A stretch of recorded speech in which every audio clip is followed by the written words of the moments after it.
Hozir Rossiyadagi advokatimiz bilan Xorazmdagi Furqatni ishini ko'rib chiqyapmiz. 2020-yilda davlatdan ishdan olinib ketgan ekan. Odam urib yuborish bo'yicha sudlangan ekan. Mashinada odam urib yuborgan ekan, pravasi решать bo'lib ketgan ekan. Furqat og'alaringda hozir Rossiya ishga tushgan, aytgan MVDsi Efezi bo'lsa. Xudo xohlasa MVDdan razрешение berilsa, bir vakil yuklab beriladi menga. Pol гражданства Rossiyskiy Federatsiya deb turib O'zbekistonga boramiz nasib. Hozir tergov jarayoni bizda ham ketib turibdi. Ishdan nimaga urilgan, nima uchun o'zini yurist deyapti, nima uchun jurnalistika sohasiga kirdi, nima uchun yurist akademiyada o'qigan ekan, 2001-yilda akademiyaga topshirgan ekan, 2005-yilda bitirgan akademiyani, 2020-yilda ishdan olinib ketgan. Sabablari juda katta. Xudo xohlasa o'lmay tur O'zbekistonga borganimizda gaplashamiz sen bilan. Oz kunlarda. Ma'lumotlarim ochib tashlabdi-ku. O'zim bilmaydigan ma'lumotlarimni ochib tashlabdi-ku. No dedim, mashinada o'ynatgan ekan, pravasi beshon bo'lgan ekan. Prav olgan Almanni tekshirib yurmoqda. Bu qiziq. Bunga qara. Men bunga e'tibor qaratish dushimga kirmadim. Qani avvalgi vajahata, qani Fayazdaymi kimdagin?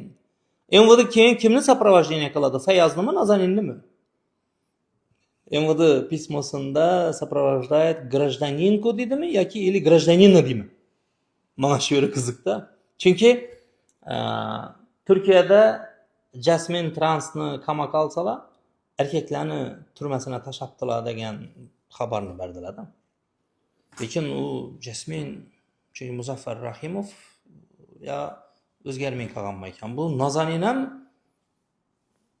endi biz bilimizda nov narsalari bor, nov narsasi yo'q. Buni endi vaqt ko'rsatadi.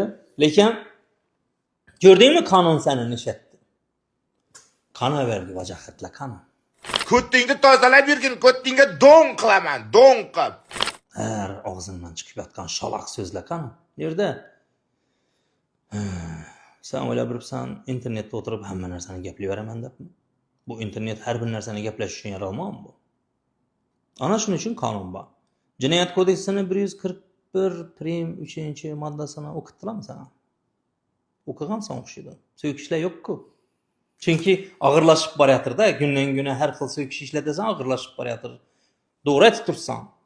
MVD balkim meni yuboradirgan, menikali borib tushmadi MVDga. U bir kunda bormaydi, u Moskvaga boradi. Meni qilayotgan masalam bo'yicha balkim shug'ullanar. Yoki o'zlarimizni ichki ishlar.